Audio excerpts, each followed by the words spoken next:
Hi, I'm Mary Ellen, one of the three NBCTs. We've been putting together this series of videos called Coaching in a Flash. Today's video is to help you determine your video for your National Board submission. We want to show you how you can use the video analysis questions found in the general portfolio directions as a way to help you narrow down your video. We hope you enjoy this video. You may want to refer back to the certificate portfolio instructions or the general portfolio instructions, which are both posted on the National Board website. This video is not designed to take the place of a cohort or to be the only way or the preferred way to determine your video. It is only meant to support your journey. So here are the video analysis questions. There's quite a few.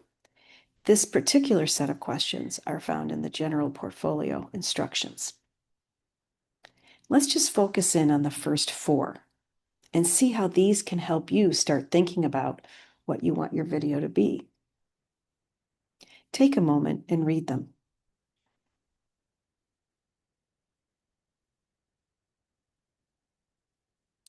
So for me, as I begin to think about this, the first question asks me about the extent of student involvement.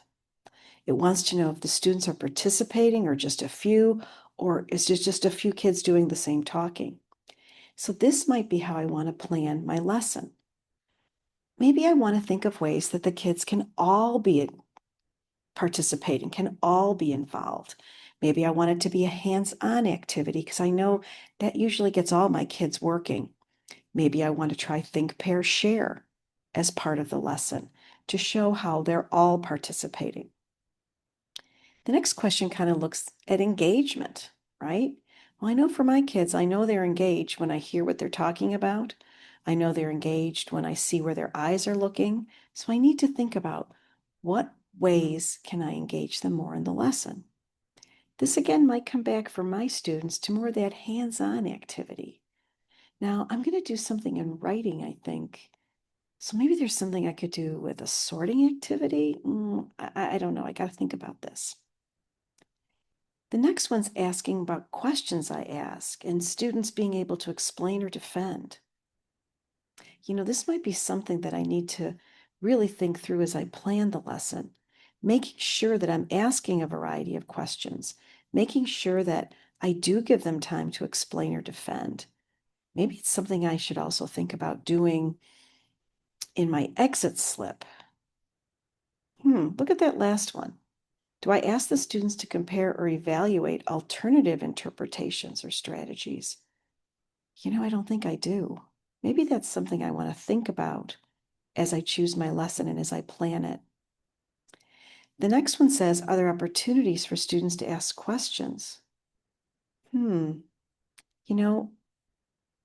There are opportunities. I mean, I welcome any question, but I don't know, do I really do it with intention? So, thinking about what you've just taken away from thinking through these questions, I now have some ideas. I've got an idea that maybe I want it to be a hands-on, think, pair, share, maybe a sorting activity. Maybe I want to take note of those activities with the high engagement. What are the things that the kids really love doing? For my kids, I bet it has something to do with art.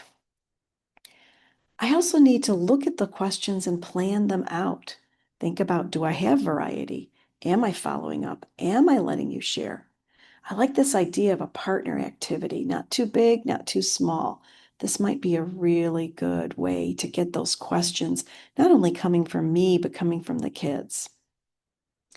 I've got to do a better job with making sure I give those opportunities. Just welcoming questions isn't enough. I need to make sure I do it with intention. Well, we hoped you enjoyed this Think Aloud, and we hope you found it helpful. If you have any additional questions or would like support, email us.